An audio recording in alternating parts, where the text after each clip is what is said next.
Si Sadut ngomongnya jadi beda. Asalna geus lemes, ayeuna mah ngomongnya jadi kasar deui.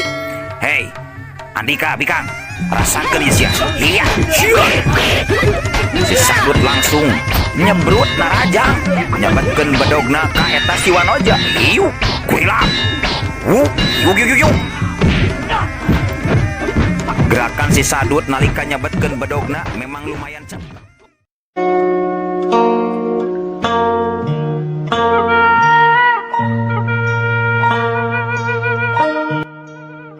Assalamualaikum warahmatullahi wabarakatuh. Wadia balad ate official di mana wae ayana.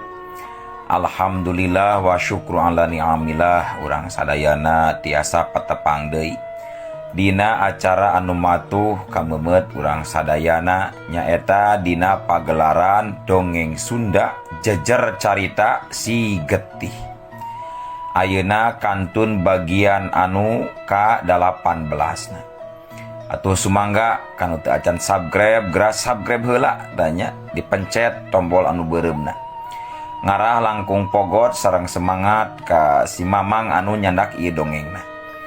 Langkung sae upami di share, di komen anu saseueur-seueurna mangga ku Mang oge bakal di like deui samulihna nya dipasihan love ku Mamang teh nya.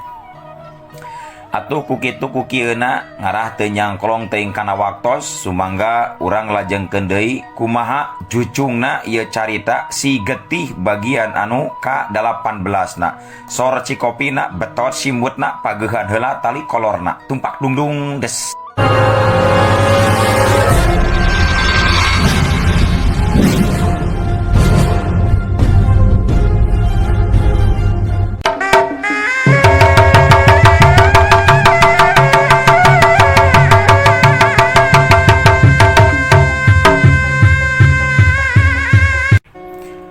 Nya ti harita salila Kartiwa masih aya di imahna Nini Irah mah.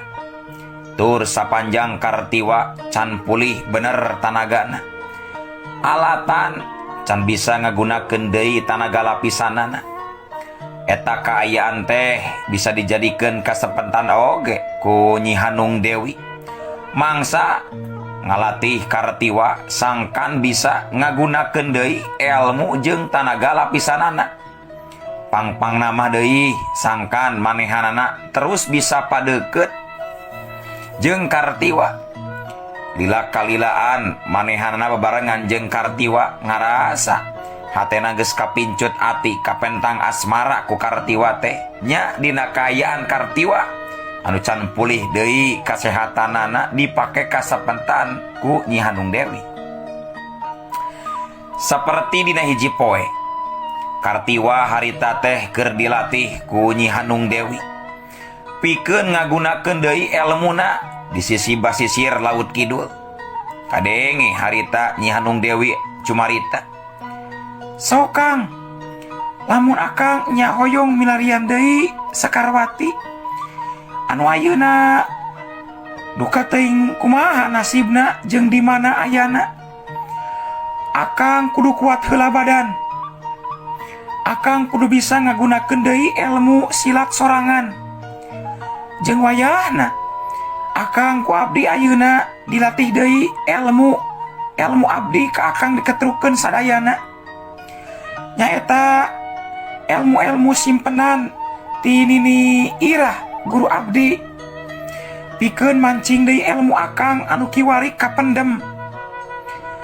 Jeung untungna akang mah mibanda daya tahan badan teh anu cukup kuat. Lamun maseugeun teu, wah duka teuing kumaha Kang. Nalika akang kabeunangan ku ajian Bajrawulung genina Ki Unggara Pancasona, nasib akang duka teuing kumaha. Lamun teu binasa oge minimalna bakal lumpuh saumur-umur Kang," ceuk Nyi Hanung Dewi. Kartiwa gancang nembalan, "Nuhun pisan Nyai." Salira Nyai sareng Nini Irah atos kersa nulungan jeung ngurus kaayaan akang anu saperti kieu. Akang yakin ilmu silat pon kitu deui ilmu katabiban Nyai sareng Nini Irah bakal ageng barokahna upami dianggo nulungan ka jalmi anu nuju karepet kalawan ikhlas kitu tah Nyi Dewi. Mohon Kang nya mudah-mudahan we Kang akang oge sing enggal sehat pulih deui sakumaha bihara-bihari deui jag-jag waringkas taya kakurangan nanaon. Kakuatan akang luar jeung jero bisa digunakan deui ku akang. Asal akang kudu semangat ikhlas narima ieu cocoba Kang. Ceuk Nyi Hanung Dewi deui bari neuteup antep ka Kartiwa anu kaparengan sarua keur neuteup ka manehanana harita teh. Antukna prok dua pasang panon harita bentrok ngadu paneuteub sernut ngadadak karasa kumaranehanana aya geteran aneh anu nyarusup kana jantung sumarambah kana bayah teutepan teu bisa lesot. Aneh ieu wanoja teh bet antep kieu teutepanana geulis ning bawaning ngajadi serina matak nyeblak kana jantung sorot panona nebarkeun rasa kanyaah ka diri aing jeung aing oge rumasa geus kapentang rasa kumanehanana. Tapi kumaha deui nya Sekarwati manehanana sieun nyeri hate lamun maseg apaleun aing sering duduaan ieu jeung Nyi Hanung Dewi. Kartiwa ngadur ngagalecok ngomong sorangan dina jero hatena. Malah Nyi Hanung Dewi oge sarua harita teh ngilu ngagalecok. Duh kahayang mah Kang Kartiwa teh nembrakeun eusi hatena ka diri aing. Aing rumasa geus kapincut ku rupana nu gagah jeung kasep. Awak dedeg sembada bagja temenan meureun. Lamun diri aing jadi pamajikan manehanana.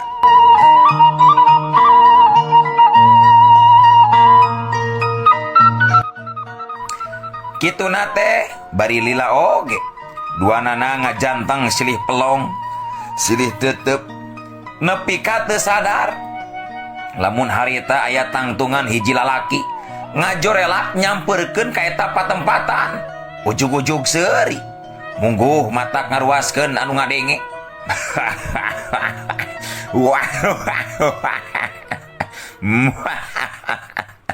Paingan. Aya jajaka anyar di dieu. Romantis kacida euy, bingit romantisna oge. Hanung kula suka nempona. ambuing. Nyi Hanung Dewi anu kaget gancang nyarita bari neuteup seukeut ka jalma anu anyar datang. Durgala rek naon deui anjeun bet ka dieu nyamperkeun kuring duaan ha teu bosen anjeun ngaganggu wae ka bangsa manusia. Ingatkeun Durgala sanajan anjeun maksa hayang ka diri kula oge mustahil hamo urang bisa ngahiji sabab urang beda alam. Kula manusia sedangkan anjeun siluman hamo bisa ditakdirkeun pikeun ngahiji rasa. Bari kuring oge bener-bener taya rasa ka anjeun Durgala. Ceuk Nyi Hanung Dewi bari tandes nyaritana teh. Sedengkeun ari jalma anu anyar datang anu disebut Durgala anu sifatna memang ti bangsa siluman congcorang. Harita terus ngalegak seuri bari nunjuk ka Kartiwa pok nyarita. ambuing manusia ambuing silaing bet wani ngadeketan Nyi Hanung Dewi calon pamajikan dewek hei manusia. Andika wani adu hareupan jeung dewek teu ambuing dewek ye wanohkeun diri katelah Durgala raja siluman congcorang anu geus lila micinta ka Nyi Hanung Dewi ayeuna. Dewek nangtang ijen jajaten ka Andika wanci ayeuna hei manusia. ambuing. Oh Jadi nya anu nalah Durgala siluman congcorang teh anu sok diobrolkeun ku Nyi Hanung Dewi teh nya. Oh iya mangklukna kuring karak apal jeung karak nyaho da karak panggih ayeuna.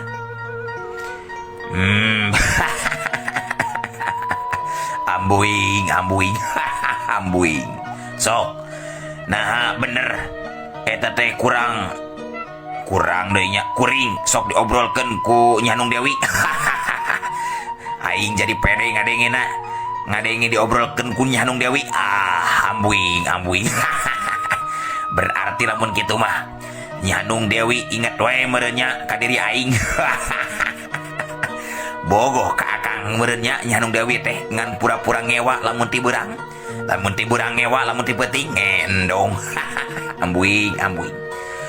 Tembal si Durgala bari ngareret gumasep ka Nyi Hanung Dewi. Anu pikeun Nyi Hanung Dewi mah beuki geuleuheun we ningali kaayaan Durgala seperti kitu. Montong ka mana karep deuleu Durgala. Cumarita teh abong ge bibir teh diwengkul tah teu tulangan. Ngaku-ngaku picaloneun anjeun sagala rupa. Ye, jeung lamun nya maneh masih wani, sok sing harepan wae kula sakalian ye. Ambuing. Aduh, ambuing. Munggu di luar dugaan maranehanana. Harita teh beres nyarita kitu ngadadak si Durgala siluman congcorang leungeunna jol ngablesat manjangan ka hareup. Kep.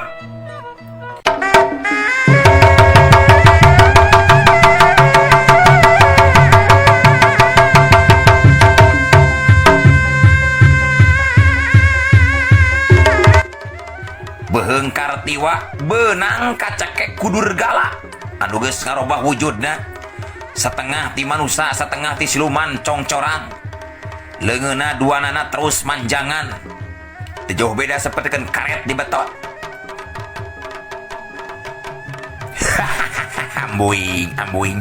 Ambuing. Sakali ngagerakeun badan ieu jajaka teh bakal binasa ku leungeun akang geulis. Ambuing. Leuwih hade anu geulis gera pasrah sumerah pikeun ngilu ka nagara akang. Ambuing. Harita si Durgala nyaritana mungguh pinuh ku ancaman ka Nyi Mas Hanung Dewi. Nempo kitu atuh Nyi Hanung Dewi oge jadi ngalenyap hatena sabab sadar kaayaan Kartiwa harita memang keur lemah. Pok nyarita lepaskeun Durgala ulah licik deuleu batur kuring teh hubunganana jeung masalah urang duaan goat.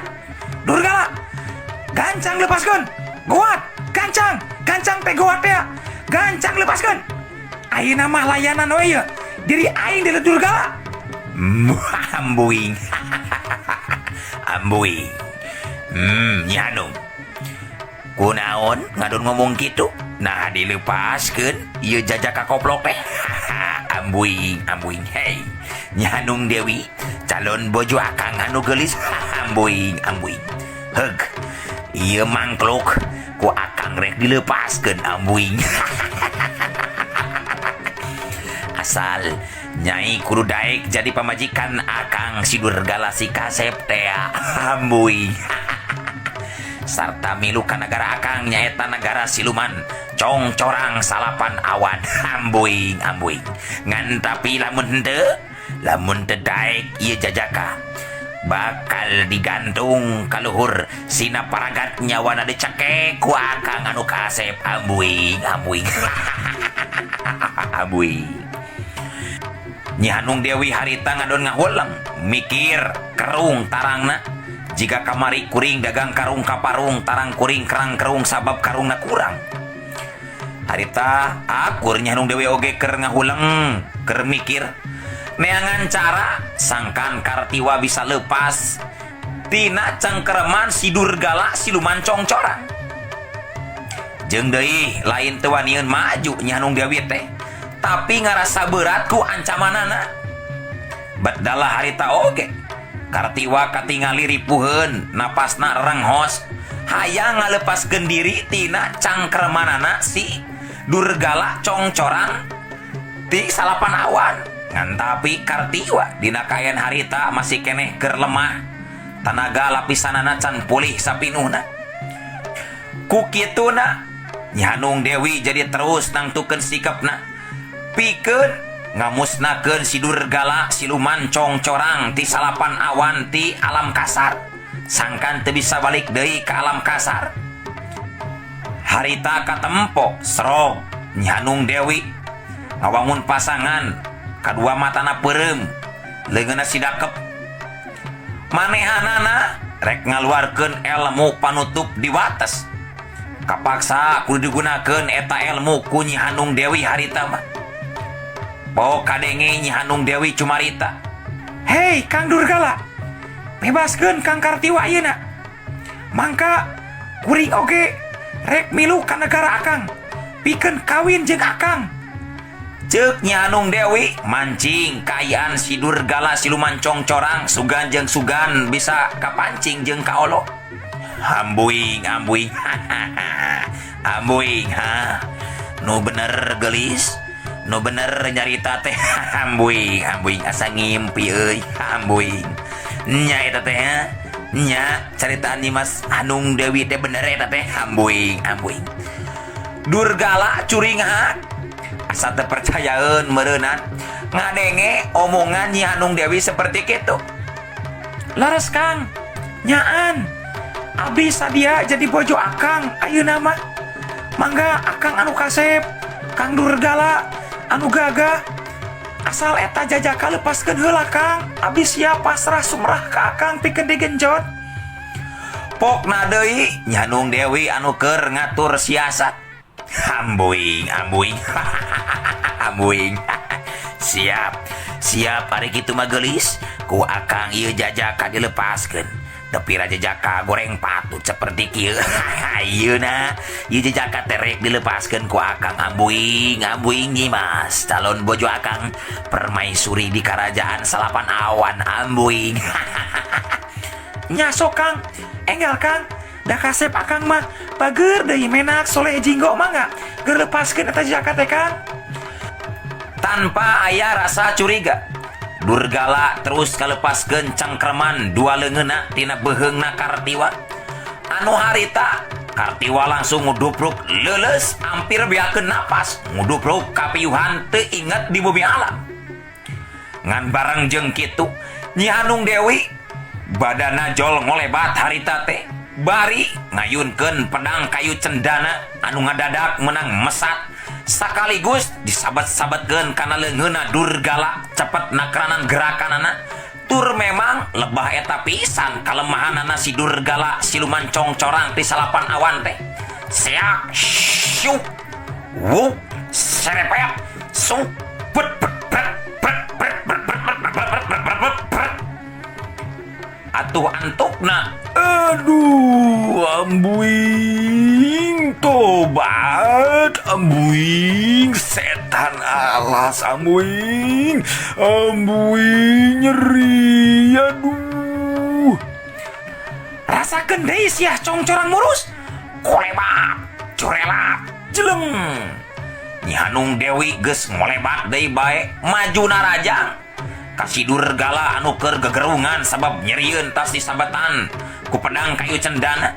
Harita Nyi Hanung Dewi nyabatkeun deui pedang kayu cendanana kana sirahna si Durgala nepi ka bencar paburantakan harita teh. Seak syuk benetak dua cerak muncrat eusi polona si Durgala siluman congcorang. Awakna tuluy ngagudubrag ka sisi laut. Tur kaayaan wujudna kiwari robah jadi congcorang raksasa anu geus eueuh sirahan. Sarta lelembutanana mulang deui ka asal leungit kakuatanana. Dina harti si Durgala geus moal bisa deui ngambah ka alam kasar sabab geus diala pangapesanana. Hampura nini abdi geus ngarumpak aturan ti nini, ceuk Nyi Hanung Dewi ngahuleng ngomong sorangan. Sabab manehanana geus ngarumpak karena larangan jeung aturan anu jadi ninina nyaeta Nini Ira. Nini Ira geus ngawanti-wanti ka Nyi Hanung ulah nyieun masalah jeung pihak siluman, khususna siluman congcorang ti awan salapan. Harita manehanana ngadon ngarumpak kana aturan ti Nini Ira.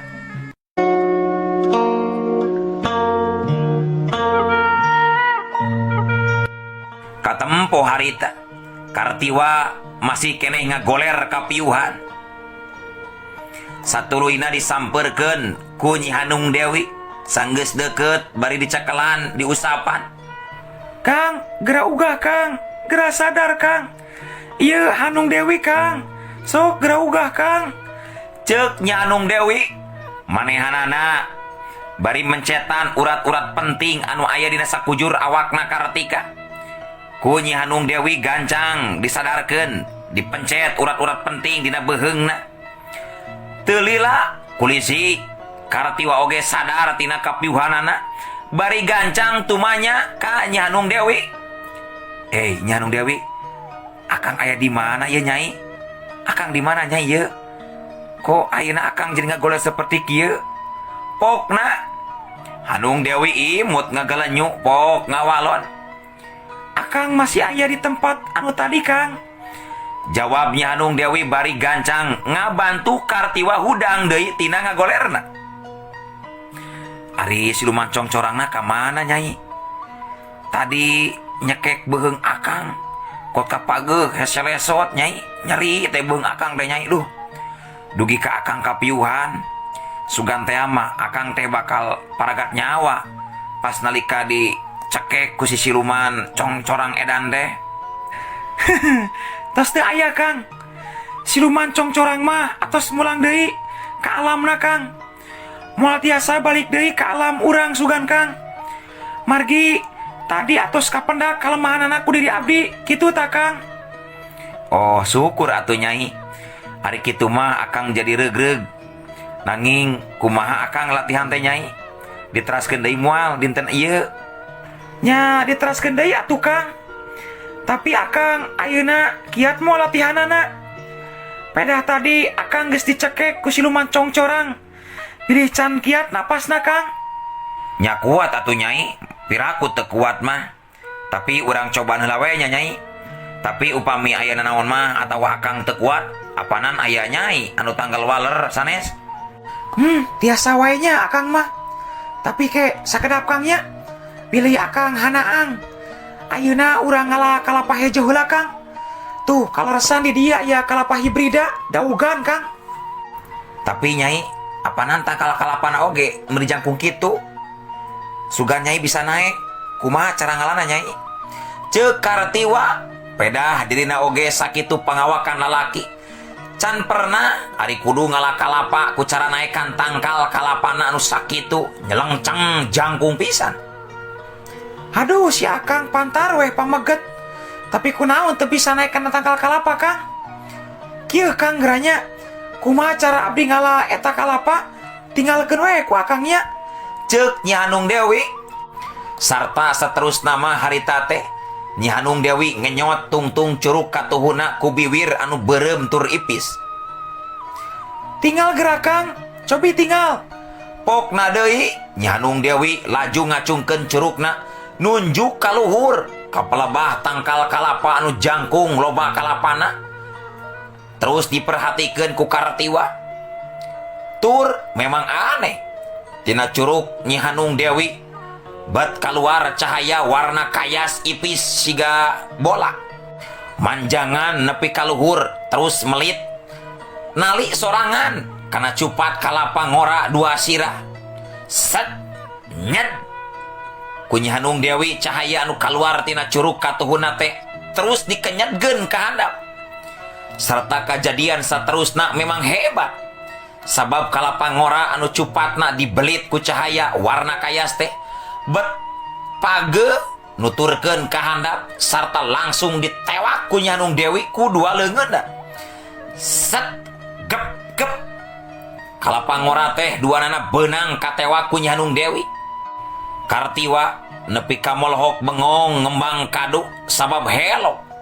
ningali kahebatan ilmu Nyi Hanung Dewi seperti kitu. Bari gogodeg, hebat pisan. Hebat kacida ilmu Nyai teh. Nah, ilmu naon eta teh Nyai? Hebat kitu. Ceuk Kartiwa bari neuteuk. Ah, sanes hebat ilmu kitu mah Kang. Teu kenging muji karena kekuasaan pangeran Kang. Margi tetep ilmu mah teu beda ti langit. Di luhur langit aya deui langit. Jeung eta teh namina ilmu sutra kayas kayangan Kang. Digunakeun ari saperluna. Tembal Nyi Hanung Dewi.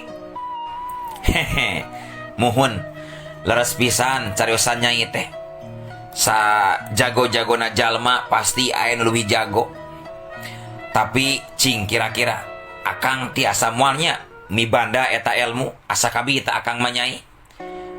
Bisa moal upami Nyai ngalatih akang ilmu seperti kitu. Nya tiasa Kang.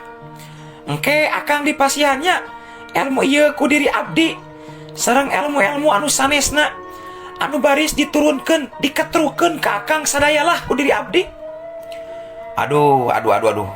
Meni bingah ngupingna Nyai. Atuh Nyai teh bakal jadi guru akang engke teh upami nurunkeun ilmu ka akang. Ceuk Kartiwa bari brak deku hareupeun Nyi Hanung Dewi ngaku ngaguru ka Nyi Hanung Dewi. Kang, nging kitu Kang, nging. Tatih Kang, tatih awan nging kituan. Da abdi mah sanes ratu, sanes raja Kang. Nyi Hanung Dewi neundeun heula kalapa dihandap. Laju ngahudangkeun Kartiwa anu keur deku hareupeunana. Pok ngomong deui. Tatih Kang, tatih nging kitu awon Kang. Abdi mah lain hayang disembah atau hayang disebut guru ku akang teh. Tapi abdi mangan sakadar hayang nulungan ka akang anu keur kapapaitan. Bari anu ngalatina oge lain abdi wungkul Kang. Tapi jeung nini abdi nyaeta nini Irah. Muhun atuh Nyai muhun. Akang bade tatih deui ayeuna teh. Jeung akang nganuhunkeun pisan ka Nyai kana sagarupa kanyah Nyai sareng sinini ka akang. Upami teu aya Nyai anu nulungan ka akang mah buah kumaha nasib akang. Biheung jumeneng kene, biheung geus palastra Nyai. Tembal Kartiwa bari cengkat tina dekuna. Sut Kang, sut. Teh kenging nyarios kitu Kang. Pamali cekolot makang kitu teh. Ceuk Nyi Hanung Dewi bari ngantelkeun curug katuhuna kana bibirna Kartiwa.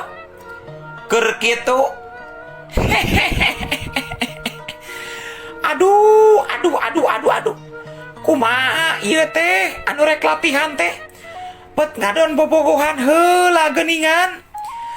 Nini ieu ngawaskeun ti tadi mula. Ceuk eta sora anu sing horeng si mana horeng eta teh Nini Irah teh ya. Nyampak geus sidengdang dina luhureun tatangkalan. Ngajadikeun Kartiwa jeung Nyi Hanung Dewi oge jadi terus kaget. Nyi Hanung Dewi pok ngomong bari sirahna tanggah ka luhur nempo ka Nini Irah. Ah Nini mah aya wae. Untap intip wae ih pamali bisi teruwisen cek sepuh baheula mah. Turun atuh Ni, bisi aya nu ngintip deui. Kana jero samping Nini bari geus peo seperti kitu kete Ni. Hayu Nyi, moal mata hirup ieu Nini anu ngintipna oge. Hihi. Ulah kurang ajar geulis cumarita teh. Ulah kana-kana ka Nini. Sok sajan Nini tapi da ari kekuatan mah masih kene cengar ieu teh. Set jeleng kalayang ciladedet. Bari nyarita kituna teh Nini Irah gancang ngagajeleng. Murageun awakna kahandap semu ngalayang. Tur waktu dua dampal sukuna napak kana lemah mungguh henteu ngaluarkeun sora saeutik-eutik acan. Nandakeun Nini Irah teh memang nyangking ilmu pangenteng badan anu luar biasa.